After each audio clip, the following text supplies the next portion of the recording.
Walking by the World Trade Center in Baltimore's Inner Harbor, you might be wondering what these floating plant islands are behind me. Well, these are floating wetland islands that we've created for the downtown, for the harbor, in order to bring back what once used to exist here. These wetlands used to exist all around the ring of the harbor before it was developed.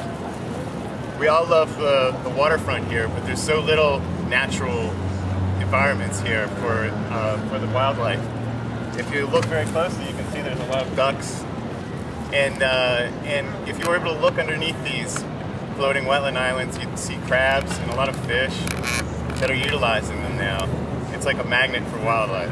These floating wetland islands are very unique because they've been created with floatable garbage that runs off during storm events through our storm drain system into the inner harbor. The floating wetlands were built by school children with the Living Classrooms Foundation. They're very simple design. We use these plastic bottles, put them in these socks, and they end up being the flotation device for these floating wetland islands. These bottle socks place into a coconut fiber mesh that's recycled coconut husks. They're used as the flotation for the whole wetland island. Fold it over like a floating bottle sandwich. And then wetland plants were used and fit into the coconut fiber. The roots grow down into the water column, and they provide the right conditions for microbes and invertebrates, little things that live on these roots that attract crabs and small fish.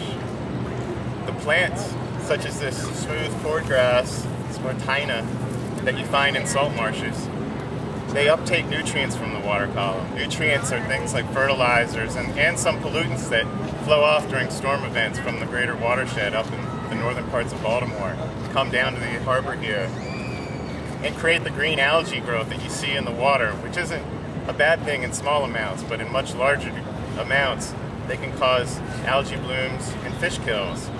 Wetlands act as the kidneys and the livers of the watershed.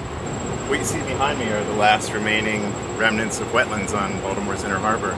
We're at the Living Classrooms Foundation campus, and this stretch of wetlands was restored several years ago.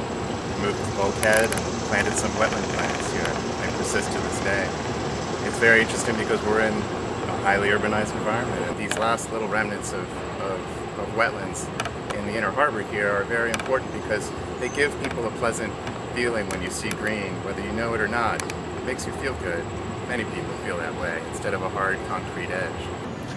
You might be wondering, how will we know if these floating wetlands are actually doing anything for the water quality in the harbor? Well, they're being monitored by the University of Maryland, and scientists at the National Aquarium are going to be looking at how these things are put together, what materials are used, and how the plants are functioning on these in their labs to see how well they're actually working to quantify that scientifically, so we can actually say how much nutrients are being taken up, how much oxygen is being put back into the water column, what kind of microbes and bacteria are forming on the root structure that are so beneficial and important to the water quality of this harbor. So you can stay up to date on what's going on with these floating wetlands by checking out the Waterfront Partnership of Baltimore's website. Check it out, see what's going on. We're going to be following these in the next year to come. 10 feet or so he's yearning for, just one thing more than water. Ooh, water. Like me.